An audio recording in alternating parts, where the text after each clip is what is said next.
بسم اللہ الرحمن الرحیم۔ اللہ کے نام سے شروع جو بڑا مہربان نہایت رحم والا ہے۔ قسيم الجنة والنار، قسيم الجنة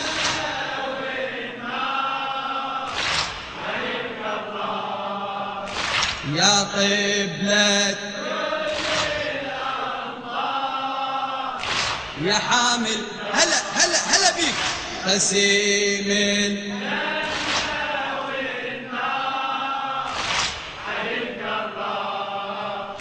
يا قبلة۔ السلام علیکم ورحمۃ اللہ وبرکاتہ۔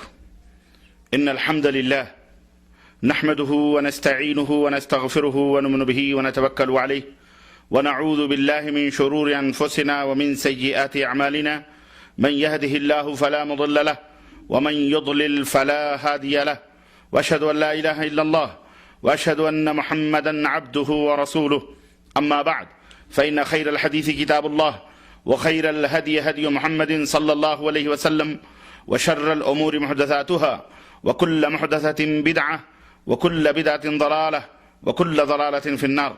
قال الله تبارك وتعالى في كلامه المجيد: يا أيها الذين آمنوا اتقوا الله حق تقاته ولا تموتن إلا وأنتم مسلمون۔ يا أيها الناس اتقوا ربكم الذي خلقكم من نفس واحدة وخلق منها زوجها وبث منهما رجالا كثيرا ونساء، واتقوا الله الذي تساءلون به والأرحام إن الله كان عليكم رقيبا۔ يا أيها الذين آمنوا اتقوا الله وقولوا قولا سديدا يصلح لكم أعمالكم ويغفر لكم ذنوبكم، ومن يطع الله ورسوله فقد فاز فوزا عظيما۔ وقال عز وجل: إن عدة الشهور عند الله 12 شهرا في كتاب الله يوم خلق السماوات والأرض۔ اللهم صل على محمد وعلى آل محمد كما صليت على إبراهيم وعلى آل إبراهيم إنك حميد مجيد۔ اللهم بارك على محمد وعلى آل محمد كما باركت على إبراهيم وعلى آل إبراهيم إنك حميد مجيد۔ تمام قسم کی حمد و ثنا، کبریائی اور بڑائی اس اللہ عز و جل کے لیے لائق و زیبا ہے جس نے ہمیں اور آپ کو پیدا فرمایا، اور بیش بہا درود و سلام اس ذات مبارکہ مطہرہ کے لیے جن کا نام نامی اسم گرامی احمد مجتبیٰ محمد مصطفیٰ صلی اللہ علیہ وسلم ہے۔ برادران اسلام، نوجوان دوستوں، بزرگوں اور بھائیوں، آج بتاریخ 9 محرم الحرام 1434 ہجری مطابق 22 نومبر سن 2012 عیسوی کے اس خطبہ جمعہ میں میں محرم الحرام ہی کی مناسبت سے محرم کے کچھ فضائل اور محرم کے اندر کی جانے والی کچھ بدعات اور خرافات کا تذکرہ کرنے کی سعادت حاصل کرنے جا رہا ہوں۔ اللہ عز و جل سے دعا ہے کہ اللہ تبارک و تعالی ہمیں اور آپ کو کہنے اور سننے سے زیادہ عمل کرنے کی توفیق عطا فرمائے، آمین یا رب العالمین۔ اللہ رب العزت نے قرآن کریم میں ارشاد فرمایا: ان عدت الشہور عند اللہ 12 شہرا فی کتاب اللہ۔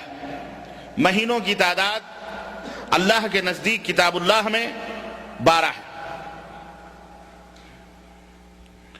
اسی دن سے جب سے اس نے آسمان و زمین کو پیدا کیا، یوم خلق السماوات والارض۔ اور یہ تعداد جو 12 مہینوں کی ہے یہ اسی دن سے ہے جس دن سے اللہ تبارک و تعالیٰ نے زمین اور آسمان کو پیدا فرمایا۔ منہا 4 حرم، ان میں 4 مہینے حرمت والے مہینے، ادب و احترام والے۔ ذالک الدین القیم، یہی سیدھا راستہ اور درست دین ہے۔ فلا تظلموا فیہن انفسکم، تو اے لوگو ان 4 مہینوں میں اپنے نفسوں کے اوپر ظلم نہ کرو، اور تم تمام مشرکوں سے جہاد کرو۔ وقاتلوا المشرکین کافہ کما یقاتلونکم کافہ، اسی طرح سے جس طرح وہ سب کے سب تم سے جنگ کرتے ہیں، لڑائی کرتے ہیں، تم مشرکوں سے اسی طرح سے جہاد کرو۔ وَاعْلَمُوا أَنَّ اللَّهَ مَعَ الْمُتَّقِينَ، اور جان لو کہ اللہ متقیوں کے ساتھ ہے، جو اللہ سے ڈرتے ہیں ان کے ساتھ ہے۔ میرے بھائیوں، میرے دوستوں، آیت کریمہ صاف طور پر، واضح طور پر یہ بات بتلا رہی ہے کہ اللہ کے نزدیک مہینوں کی تعداد 12 ہے، جن میں 4 حرمت والے مہینے ہیں، ادب و احترام والے مہینے ہیں۔ اس بات کی وضاحت نبی کریم صلی اللہ علیہ وسلم کی اس حدیث سے جو صحیح بخاری اور صحیح مسلم کے اندر وارد ہے، اس سے بھی ہوتی ہے کہ اللہ کے نبی صلی اللہ علیہ وسلم نے فرمایا کہ ان الزمان قد استدار کہیتہ یوم خلق اللہ السماوات والارض، زمین اور آسمان کی تخلیق کے دن سے زمانہ گردش میں ہے۔ جس دن سے زمین اور آسمان کی تخلیق اور پیدائش ہوئی ہے، اسی دن سے زمانہ گردش میں ہے۔ سال 12 مہینوں کا ہے، جن میں سے 4 حرمت والے مہینے ہیں، 3 پے در پہ ہیں، ذی قعدہ ذی الحجہ محرم اور چوتھا مہینہ رجب کا مہینہ ہے۔ ان مہینوں کو حرمت والے مہینے یا حرمت والے دن کہے جاتے ہیں۔ اور اس کو کیوں حرمت والے دن کہے جاتے ہیں؟ اس لیے کہ ان میں ہر ایسے کام سے جو فتن و فساد اور امن عامہ کی خرابی اور بگاڑ کا سبب بنے، اس سے بالخصوص منع فرمایا گیا ہے۔ مثلا آپس میں لڑائی جھگڑا کرنا، قتل و غارت گری کرنا، ظلم و زیادتی کرنا اور نافرمانی کے کام بجا لانا وغیرہ وغیرہ، اپنی جانوں پر ظلم کرنے سے بھی منع کیا گیا ہے۔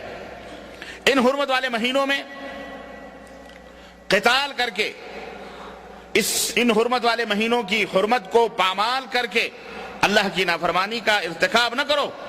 ہاں، اللہ نے آگے اجازت دی کہ اگر کفار و مشرکین مل جل کر کے تم سے لڑائی کر رہے ہیں، مجبور کر رہے ہیں کہ ان مہینوں کی حرمتوں کا تقدس کا خیال نہ رکھیں، اگر وہ مجبور کر رہے ہیں تو تمہیں بھی ہاتھوں میں چوڑیاں پہن کے نہیں بیٹھنا ہے، بلکہ جس طرح وہ لڑائی اور جھگڑے ان مہینوں میں کر رہے ہیں، تمہیں بھی لڑائی اور جھگڑا کرنے کی، مار دال کرنے کی اجازت دی جا رہی ہے۔ تو پھر ان حرمت والے مہینوں میں لڑنا ضروری ہو جاتا ہے، کیونکہ انہوں نے آغاز کیا ہے، ابتدا کی ہے۔ میرے عزیزوں، میرے دوستوں، ماہ محرم الحرام اسلامی سن ہجری کا پہلا مہینہ ہے، جس کی بنیاد نبی کریم صلی اللہ علیہ وسلم کے ہجرت کے واقعے پر رکھی گئی ہے۔ اس اسلامی سنے کا تقرر اور اس کا آغاز اور اس کا استعمال سن 18 ہجری میں، یعنی ہجرت کو 18 سال ہو چکے تھے، نبی کریم صلی اللہ علیہ وسلم کی ہجرت کو 18 برس ہو چکے تھے۔ سن 18 ہجری میں حضرت عمر فاروق اعظم رضی اللہ تعالیٰ عنہ کے دور خلافت میں اس کا آغاز ہوا اور اس کی بنیاد پڑی۔ اس لحاظ سے یہ مہینہ تاریخی اہمیت کا مہینہ ہے۔ لیکن سوال یہ پیدا ہوتا ہے کہ اس مہینے میں شہادت حسین ابن علی رضی اللہ تعالی عنہما جو واقع ہوئی شہادت، ان کی شہادت کا اس مہینے سے کیا تعلق ہے؟ اس مہینے سے ان کی شہادت کا رشتہ کیا ہے؟ اکثر و بیشتر خیال یہ کیا جاتا ہے کہ اس مہینے کی حرمت کا اور اس مہینے کے ادب و احترام کا سبب سیدنا حسین رضی اللہ تعالی عنہ کی شہادت ہے، اور یہ واقعہ ہے۔ یہ خیال سراسر غلط، بے بنیاد، بے دلیل اور مبنی بر حماقت ہے۔ یہ واقعہ جو حضرت حسین رضی اللہ تعالیٰ عنہ کی شہادت کا ہے، یہ واقعہ کب پیش آیا؟ آپ تاریخی تسلسل اٹھا کے دیکھیں، تاریخ کی کتابیں اٹھا کے دیکھیں تو آپ کو پتا چلے گا کہ یہ واقعہ نبی کائنات صلی اللہ علیہ وسلم کی وفات سے 50 سال بعد واقعہ رونما۔ نبی صلی اللہ علیہ وسلم کی وفات سے 50 سال بعد یہ واقعہ شہادت رونما ہوا۔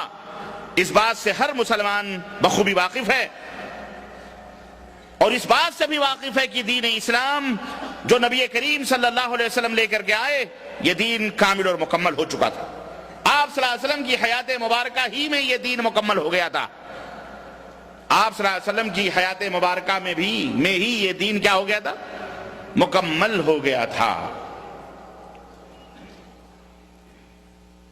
اللہ رب العزت نے قرآن کریم میں ارشاد فرمایا الیوم اکملت لکم دینکم واتممت علیکم نعمتی ورضیت لکم الاسلام دینا.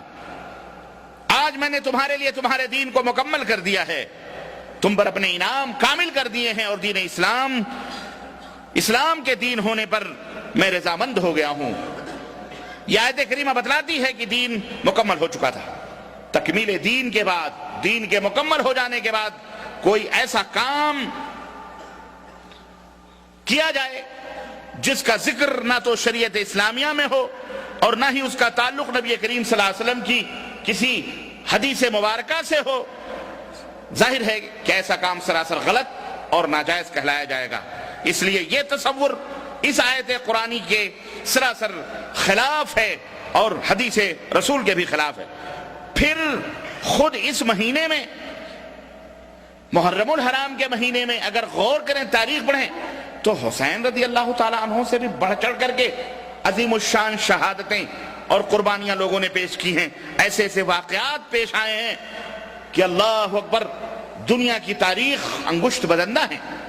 آپ کو پتہ ہے محرم الحرام کی سب سے پہلی تاریخ تھی جس میں سیدنا خلیفہ رسول سیدنا حضرت عمر بن خطاب رضی اللہ تعالی عنہ کو شہید کیا.